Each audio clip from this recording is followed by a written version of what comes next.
अन्नदाता। पग पग पर है संग तुम्हारे अन्नदाता।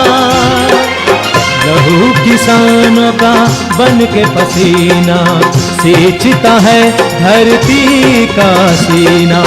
मेहनत का तेरी हक दिलवाने, नई तकनीक नई खोज बताने।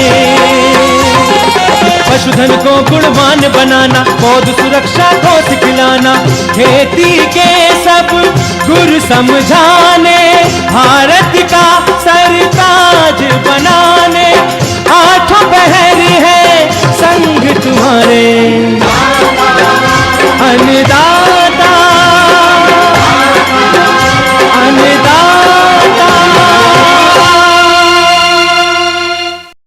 नमस्कार, मैं आयुषी आप सभी दर्शकों का अन्नदाता कार्यक्रम में स्वागत करती हूँ। त्याग और तपस्या का दूसरा नाम है किसान। कृषि ही उसकी भक्ति है और कृषि ही उसकी शक्ति है। कृषि ही उसकी निद्रा है और कृषि ही उसका जागरण है। ऐसे ही भारतीय किसानों को खेतीबाड़ी से जुड़ी हुई बहुत सी नई लाभकारी जानकारियां देने के लिए हर रोज सुबह हम आपके साथ आते हैं। तो चलिए कार्यक्रम शुरू करने से पहले देखते हैं क्या है आज के अन्नदाता में। कैसे करे किसान अपने स्तर पर आसानी से बर्मी वॉश तैयार।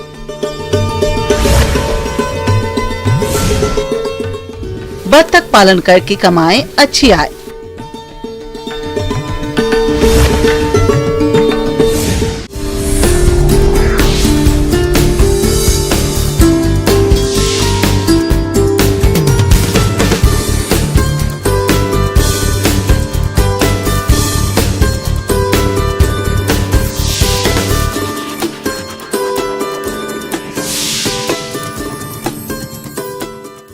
रासायनिक उर्वरकों के प्रयोग से होने वाले दुष्प्रभाव तो जग जाहिर ही हैं। इसके बावजूद भी किसान अधिक उत्पादन के लिए रासायनिक उर्वरकों का प्रयोग लगातार कर रहे हैं, जिससे मृदा और पर्यावरण तो प्रदूषित हो ही रहा है। इसके साथ ही जो उत्पादन मिलता है वह भी अच्छा नहीं रहता है।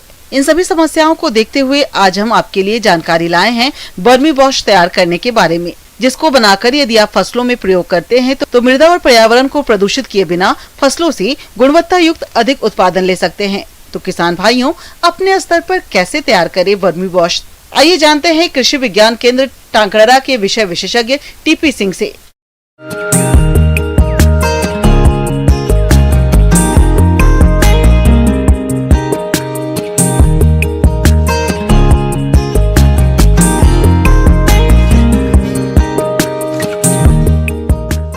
अभी आप जिस तरह से देख रहे हैं किसान बंधुओं, अभी इस समय किसान बंधुओं घुलनशील उर्वरकों का प्रचलन जो है तेजी से बढ़ रहा है। क्यों कि जिस तरह से जब हम जो है ज़्यादा सॉलिड जो है उर्वरकों का जब उपयोग हम कर रहे हैं तो उसको प्लांट जो है पूरी तरह से नहीं ले पाता। कम से कम उसका जो है 30 से 35% ही पौधा जो है उसको उपयोग में लेता है, फसल उसको उपयोग में लेती है, और सब जो है वो वेस्ट जमीन में जिस तरह से पड़ा रहता है। और वो जमीन को क्या है कि कठोर करता है, उसकी जो है सॉइल पार्टिकल को जो है आपस में चिपका देता है। तो इससे जो है अब जो है घुलनशील उर्वरकों का जो उपयोग तेजी से बढ़ रहा है। उसका जो है उपयोग भी जो है पौधा जो है ज़्यादा से ज़्यादा उपयोग भी कर लेता है, और घुलनशील उर्वरक का कोई जमीन के ऊपर ज़्यादा जो है कोई प्रभाव भी नहीं पड़ता। आप सब्जी लगाते हैं, आपकी जो है फल जो है झड़ने की समस्या रहती है, फल में आपकी जो है चमक नहीं आती है, सब्जियों में साइज जो है अच्छी नहीं बनती है, तो आप क्या करते हैं कि आप बाज़ार से जो है PGR प्लांट ग्रोथ रेगुलेटर आप खरीद के लाते हैं और उसका स्प्रे करते हैं। तो आपका जो है लागत जो है आपकी उस फसल में बढ़ जाती है।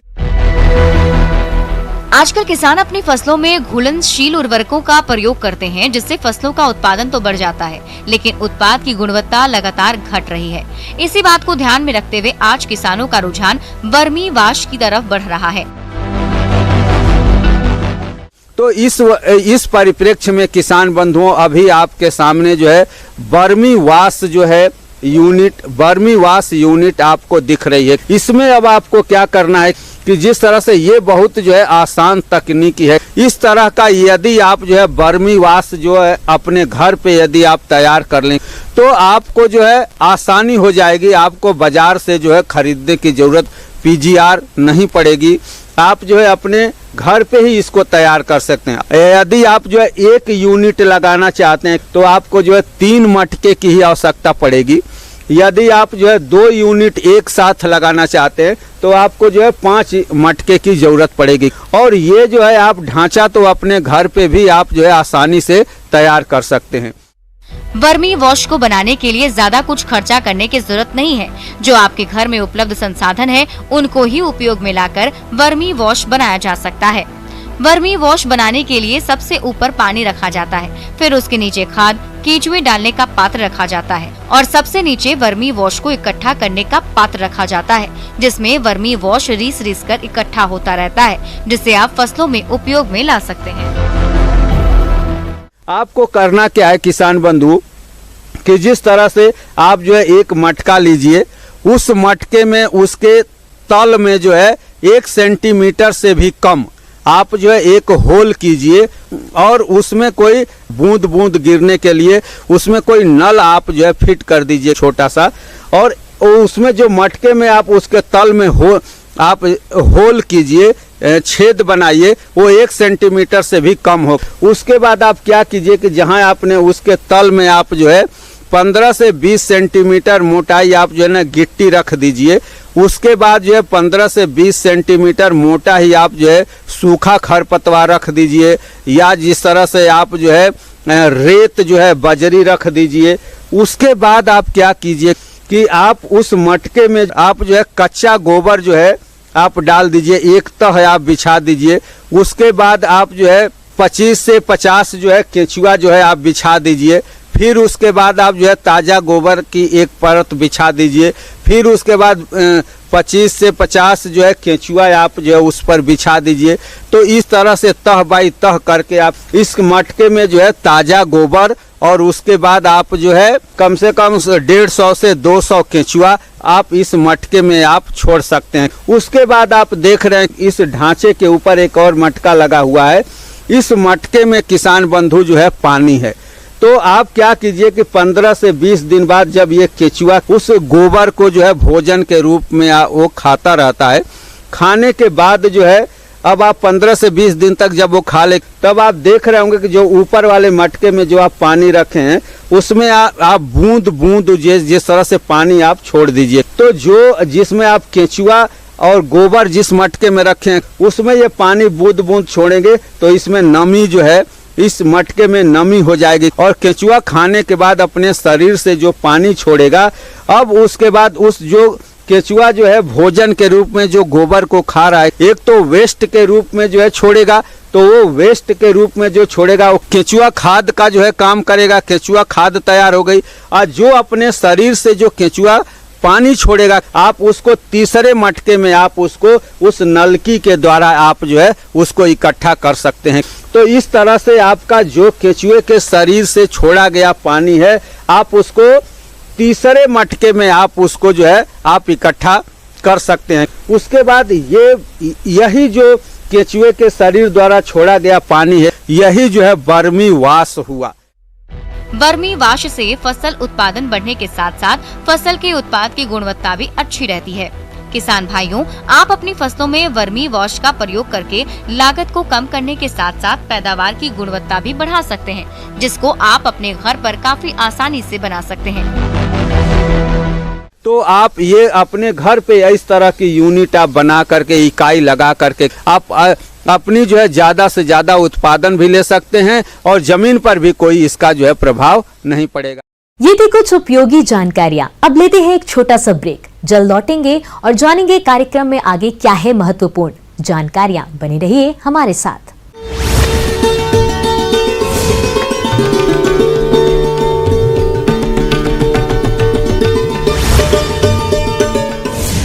घड़ी के एक एक मिनट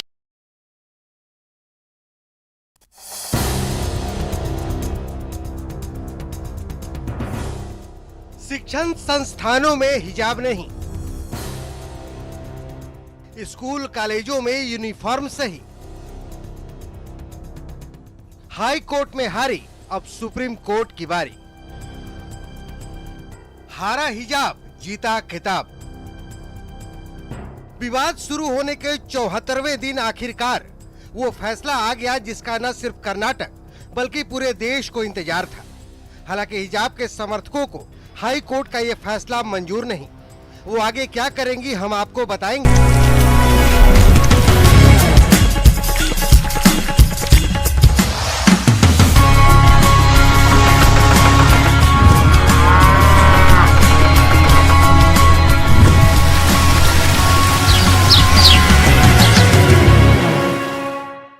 ब्रेक के बाद आप सभी दर्शकों का स्वागत है। चलिए अब रुख करते हैं अगली कड़ी की ओर।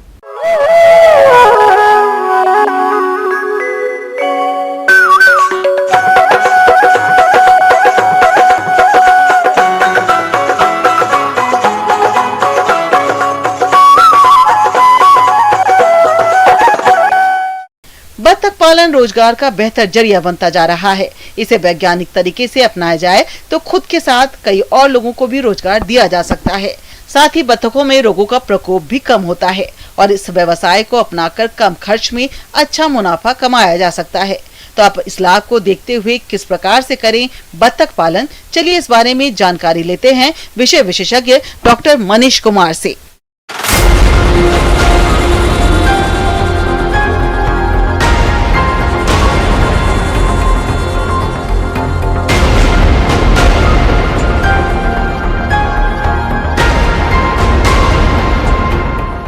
बत्तख जो है कि पोल्ट्री में एक तरह से कहिए कि ब्रॉयलर मुर्गी के बाद जो है कि दूसरा स्थान रखता है। पूरे देश में जितने अंडे का उत्पादन है उसमें 10% तक डक का रोल है। जो भी पोल्ट्री पॉपुलेशन है उसमें 10% तक डक का पॉपुलेशन है और 6-7% अंडा जितना हमारे यहाँ होता है वो डक का है। तो डक रियरिंग काफ़ी आसान है compare to broiler farming. Broiler farming में हम लोग को काफ़ी ध्यान देना पड़ता है। डक को थोड़ा सा रिलैक्स होकर किसान पाल सकते हैं, क्योंकि इसके लिए आवासन की भी वैसी ज़रूरत नहीं है जो मुर्गी के लिए है और खाना की भी वैसी ज़रूरत नहीं है जो मुर्गी के लिए है। संक्षेप में बताना चाहेंगे कि डक के आवासन के लिए हम लोग तीनों व्यवस्था रख सकते हैं। हम उसको घर में भी बना कर रख सकते हैं या ऐसा भी व्यवस्था रख सकते हैं कि रात में घर में रखें और दिन में उसको बाहर चरने के लिए छोड़ें, या पूरा दिन भर उसको हम लोग चरने के लिए और रात में भी खुले में रख सकते हैं। हमारे यहाँ डक की दो प्रजाति, एक तरह से कहें कि हम लोग दो उद्देश्य से डक पालते हैं। एक अंडा देने के उद्देश्य से जो मुख्य उद्देश्य है, दूसरा मीट पर्पस। तो जिस तरह से ब्रॉयलर और लेयर है, वहीं यहाँ पे जो डक अंडा देने के उद्देश्य से हैं वो 2-3 वैरायटी, जैसे खाकी कैम्पबेल है, इंडियन रनर है, और वही मीट के लिए जो डक हम लोग यूज करते हैं वो मस्कोवी हो गया, व्हाइट पेकिन हो गया। उसके अलावा चाइना डक भी मीट के लिए ही हम लोग उपयोग में लाते हैं। इसको अगर हम लोग खाना खिलाते हैं तो लगभग 2.3 किलो खाना खा के ये डक हमारा 1 किलो का होता है। जो अंडा देने वाला डक है, अगर बढ़िया वैरायटी का है तो मुर्गियों से भी ज़्यादा, लगभग 300 अंडा 1 साल में देता है। ये अंडा हमारे लिए और ज़्यादा पौष्टिक और उपयोगी होता है, क्योंकि मुर्गी के अंडे के तुलना में इसका साइज 17 से 18 या 20 ग्राम तक ज्यादा होता है। मुर्गियों के अंडे का साइज ऑलमोस्ट 50 ग्राम होता है, ये 65 से 70 ग्राम तक का होता है। किसान भाइयों, बत्तखों का अच्छा विकास हो और इनसे अधिक अंडा उत्पादन हो सके, इसके लिए उनका संतुलित आहार प्रबंधन करना बेहद जरूरी है, क्योंकि आहार प्रबंधन में लापरवाही करने पर बत्तखों का विकास तो बाधित होता ही है, साथ ही घातक रोगों की चपेट में आ जाने पर इनकी मृत्यु भी होने लगती है। ऐसी परेशानी से बचने के लिए आप इनका आहार प्रबंधन कैसे करें, आइए जानते हैं। खाने की जहाँ तक बात करें तो डक को हम लोग कंप्लीट अगर हम पूरा घर बना के रखते हैं तो हम लोग वयस्क डक को 120 ग्राम तक हम उसको प्रतिदिन खाना की आवश्यकता होती है, जिसका आहार मुर्गी के आहार से मिलता जुलता होता है। अगर अंडा देने वाला डक है तो उसके लिए हम लोग 16% प्रोटीन युक्त आहार देते हैं। अगर मीट के लिए डक यूज करते हैं तो 20% प्रोटीन युक्त आहार देते हैं। अगर हम डक को चरने के लिए देते हैं तो जो 120 है उसको हम लोग 60 ग्राम कर देंगे, जो सुबह शाम में खिलाएंगे, और दिन का आहार वो पानी के सोर्स से या अगल बगल में जो भी उसको प्राप्त होगा वो चर के प्राप्त कर लेगा। किसान भाइयों, वैसे तो बत्तखों को प्रतिदिन 150 ग्राम दाना देना उचित रहता है, लेकिन दाना महंगा होने के कारण आप दाने की मात्रा में आधी कटौती कर उसे घर व होटलों का बचा हुआ भोजन दे सकते हैं। साथ ही बत्तखों को बचे हुए फसल अवशेष भी खाने को दिया जा सकता है। तो सबसे पहले बात करते हैं, हम लोग उसको अगर घर बना के रखते हैं तो उसके लिए हमको एरिया चाहिए 3 स्क्वायर फीट के आसपास प्रति वयस्क डक हम लोग एरिया देंगे।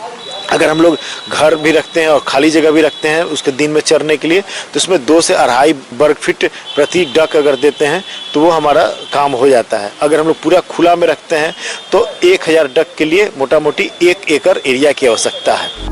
किसान भाइयों, अक्सर बत्तख तालाब में अधिक रहती हैं। ऐसे में जब वे अपने आवास में लौटती हैं, तब उनका आवास गीला हो जाता है, जिससे कई बीमारियां पनपने लगती हैं।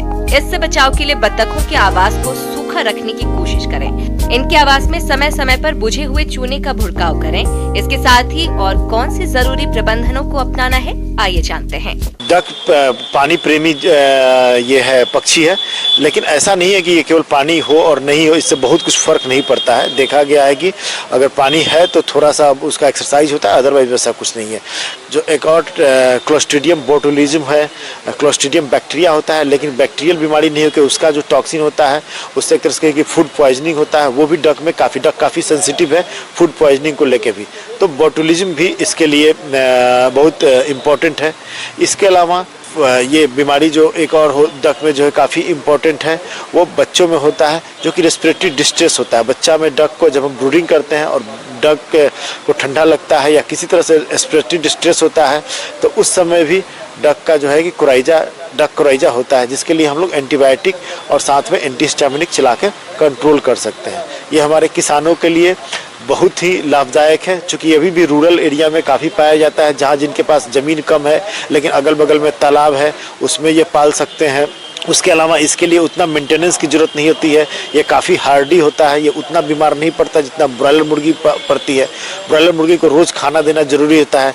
डक के केस में अगर किसान के पास खाना रेगुलर देने का व्यवस्था नहीं है, फिर भी वो डक पाल सकता है।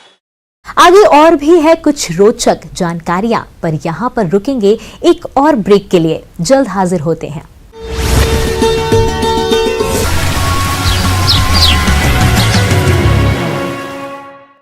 ब्रेक के बाद एक बार फिर से आप सभी दर्शकों का अन्नदाता कार्यक्रम में स्वागत है। बढ़ते हैं अगली प्रस्तुति की ओर।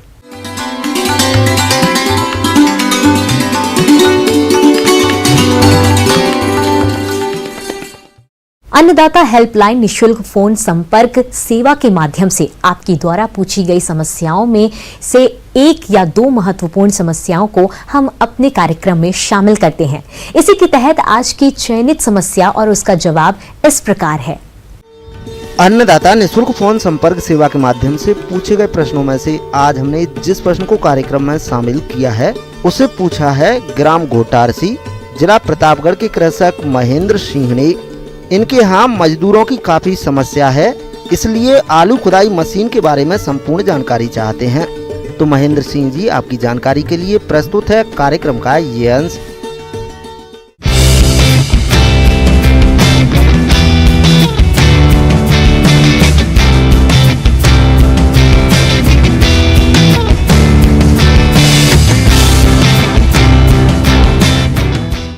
तो ये आपने बहुत ही बढ़िया सवाल किया है कि पोटैटो डिगर जैसे कि आलू उखाड़ने के लिए हमें कुछ ऐसा तकनीक है जो उपलब्ध है जो किसानों के लिए मतलब हेल्पफुल होगी।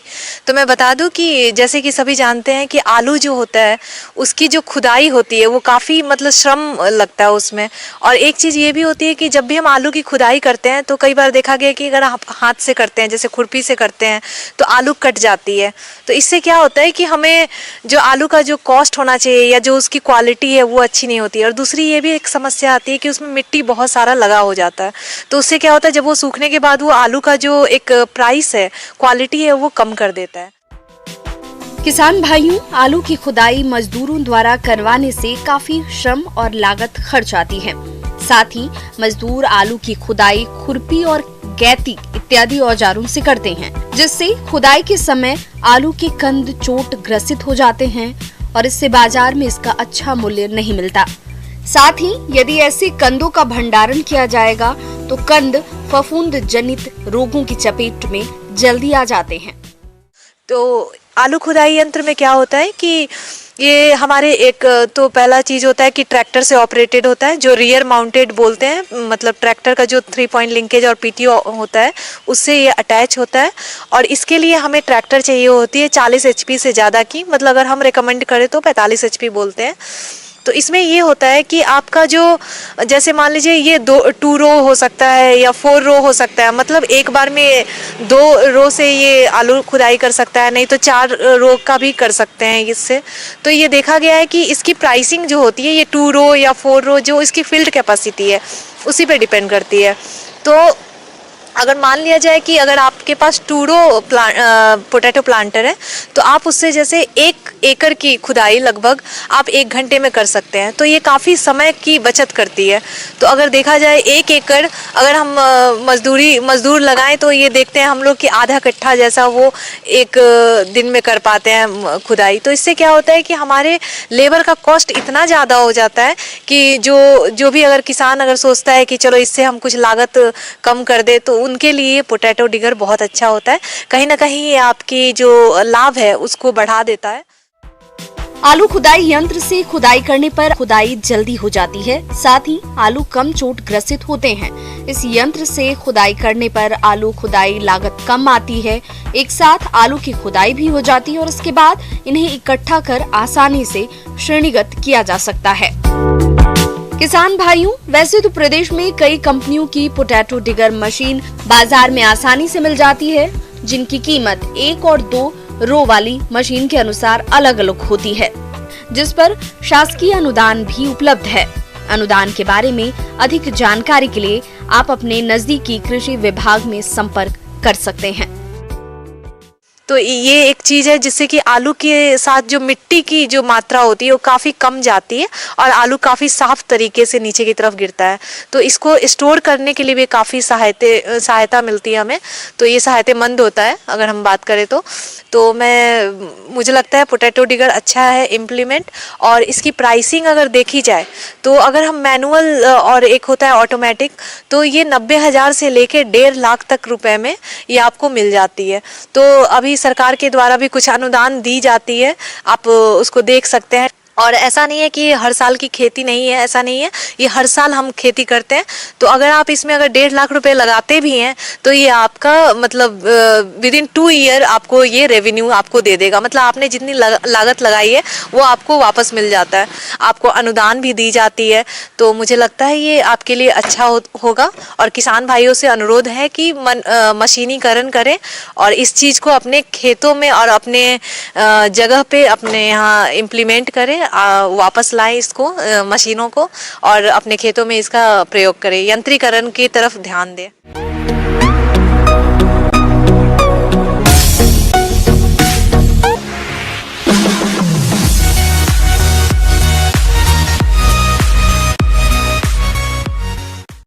राज्य की विभिन्न मंडियों में कृषि उत्पादों के चढ़ते उतरते बाजार भाव की संक्षिप्त जानकारी इस प्रकार है।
हम यह उम्मीद करते हैं कि आज का कार्यक्रम आप सभी दर्शकों के लिए उपयोगी रहा होगा। किसान भाइयों, अन्नदाता आपकी सेवा के लिए संकल्परत है और कृषि संबंधित समस्या एवं सुझावों के लिए आप हमें इस पते पर संपर्क कर सकते हैं।